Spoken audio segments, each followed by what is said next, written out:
नमस्कार। Stage speaking, जी हाँ, या किसी भी तरह की स्पीकिंग, ये आपको कैसे आएगा। मैं भी उनमें से था जिसको एकदम ही स्पीकिंग करने नहीं आता था। और अभी आप जैसे आप देख रहे हैं मेरे को, मैं इधर देख के बात कर रहा हूँ। पहले मैं ऐसे बात करता था जैसे आप अभी देख रहे हैं, पर आस्ते आस्ते ये मैंने डेवलप किया जो आप अभी देख रहे हैं। ये कैसे हुआ, इसको अगर आपको सीखना है, बहुत लोगों ने कहा कि ये छोड़ दो, तुमको स्पीकिंग नहीं आता है, पर मैंने डिसाइड किया कि नहीं, ये मैं करूँगा। और उसके बाद मैंने देखना स्टार्ट किया एक से एक बड़े स्पीकर्स की कमेंट्री और बड़े speeches. My parents shared not only an improbable love, they shared an abiding faith in the possibilities of this nation. I rather feel like Henry VIII's last wife. I more or less know what's expected of me, but I'm not sure how to do it any differently. It's an amazing time to be a brain researcher, and I would argue to you that I have the most interesting job in the world. उससे मुझे ये पता लगा कि बहुत सारी चीजें ऐसी हैं जो हमें एक अच्छा स्पीकर बनने से रोकती हैं। अगर वो सब चीजों को जानना है तो वीडियो को पूरी एंड तक देखिए। मेरे चैनल को लाइक जो कीजिए, सब्सक्राइब जो कीजिए, और आप सबका स्वागत है शॉ स्पीक्स पर। पहले तो मैं अपनी स्टोरी बताता हूँ। जब मैं स्टार्टिंग में एक हिंदी मीडियम स्कूल से आया था तो मुझे बिल्कुल भी इंग्लिश नहीं आती थी। जी हाँ, बहुत लोगों ने मुझे चिढ़ाया भी था उसके रिगार्डिंग, और बहुत लोग मेरा मजाक भी उड़ाते थे, पर इसको मैंने एज अ चैलेंज लिया। और बार बार, कितनी बार मैंने अपने आप पे बेइज्जती भी सही, पर उसके बावजूद मैंने हर एक जगह सिलेक्शन में गया, और डिबेट सिलेक्शन में गया, वो भी इंग्लिश डिबेट सिलेक्शन में, और साथ ही हिंदी डिबेट सिलेक्शन में। हिंदी डिबेट सिलेक्शन में तो मुझे स्टार्टिंग प्रॉब्लम हुई, पर मैं एडजस्ट कर गया। पर इंग्लिश डिबेट में मेरा हाल वही रहा, और बहुत दिन तक मैं एडजस्ट नहीं कर पाया था। लोग मजाक उड़ाए जा रहे, बट आस्ते आस्ते करते करते एक दिन ऐसा आया जब मैं एक नेशनल डिबेट कॉम्पिटिशन में गया, वो भी इंग्लिश लैंग्वेज के। उसमें क्या हुआ कि ये सारे एक्सपीरियंस जो मैंने गेन किए थे वो वहां पे काम आया, और वहां पे मैं कुछ जीता तो नहीं, पर हाँ, मुझे मोस्ट प्रॉमिसिंग स्पीकर का अवार्ड दिया गया।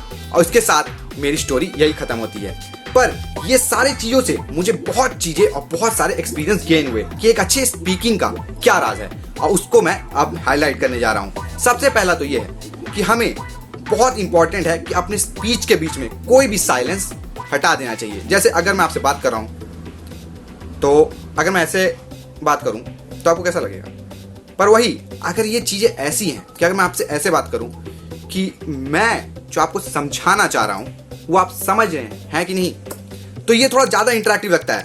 भले ये जो है, इसमें दो रीजंस हैं, ये कम्युनिकेशन की कमी, एक कॉन्फिडेंस की कमी, और तीसरा जब आप कुछ भूल जाते हैं तो। पर आप जब भूल जाते हैं तो ऐसा नहीं है कि मैं भूल गया कुछ तो आपसे बोल नहीं पाऊंगा।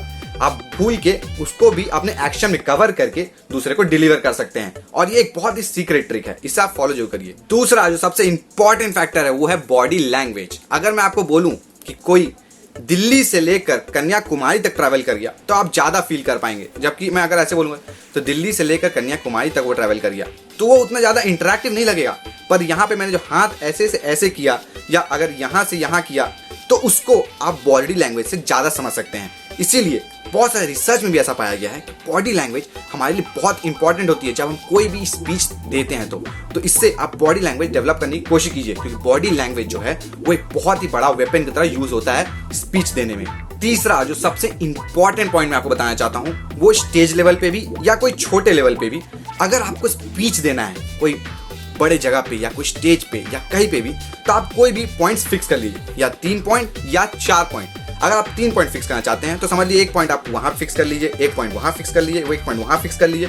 तो उससे क्या होगा, आप जब जब बोलना स्टार्ट करेंगे तो वही 3 पॉइंट में आप रोटेट कीजिए। उससे क्या होगा, आप स्टार्टिंग में तो वही 3 पॉइंट में रोटेट करेंगे, पर जब आप थोड़े प्रोफेशनल हो जाएंगे, जब आप थोड़ा एक्सपीरियंस हो जाएगा आपको, आप घर में भी जब वैसे प्रैक्टिस करने लग जाएंगे तो आप देखेंगे वो 3 पॉइंट की जगह आप अलग अलग पॉइंट में भी कंसंट्रेट करने लग जाएंगे, और इसी के साथ आपका स्टेज स्पीकिंग बहुत ज़्यादा डेवलप हो जाएगा और आपकी स्पीकिंग में बहुत ज़्यादा दम आ जाएगा। आप खुद यकीन नहीं करेंगे इस बात को। चौथा जो सबसे इंपॉर्टेंट पॉइंट है ये है कि नो योर ऑडियंस। जी हाँ, अपने ऑडियंस को आप पहचानिए, अपने ऑडियंस के टेम्परेचर को जानिए। टेम्परेचर मतलब ये नहीं कि आपने लेजर गन दिखा के टेम्परेचर नाप लिया, नहीं।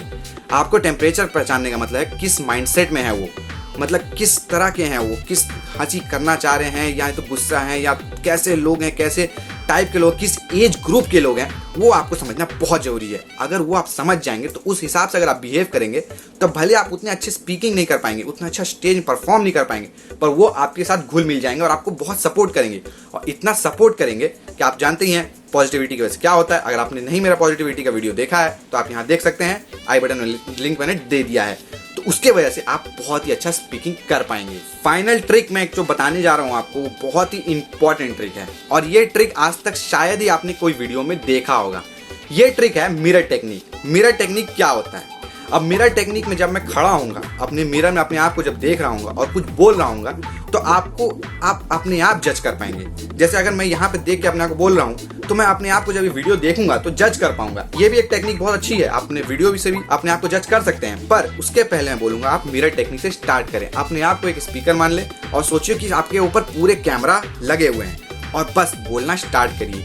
ये करते करते मैंने स्टार्टिंग डेज में बहुत ज़्यादा इंप्रूवमेंट देखा था। मिरर टेक्निक में आप किसी का स्टाइल भी कॉपी कर सकते हैं, कोई अच्छे स्पीकर का स्टाइल कॉपी कर सकते हैं, कोई भी लैंग्वेज में आप स्टार्टिंग कर सकते हैं। उसके बाद जो लैंग्वेज में आपको इंटरेस्ट है, जो लैंग्वेज में आप प्रोफिशिएंसी हासिल करना चाह रहे हैं, उसमें आप स्टार्ट कर सकते हैं अपनी स्टेज स्पीकिंग और अपने स्पीकिंग की प्रैक्टिस, और आस्ते आस्ते आप प्रोफेशनल हो जाएंगे। तो इसी के साथ इस वीडियो को समाप्त करता हूं, पर उसके पहले एक बात जो बोलना चाहूंगा, इस चैनल में आपको अपने बॉडी, माइंड और हर तरह की चीजें डेवलप करने के लिए बहुत ही इंपॉर्टेंट टिप्स और ट्रिक्स मिलते रहते हैं। तो चैनल को सब्सक्राइब जो कीजिए और लाइक जो कीजिए, क्योंकि ये दोनों चीजें जो है वो मुझे बहुत ज्यादा मोटिवेशन देती है और साथ में आपको भी हेल्प मिलेगा। तो चैनल को लाइक जो करें, सब्सक्राइब जो करें, और आप सबको मैं अलविदा कहता हूँ शो स्पीक से।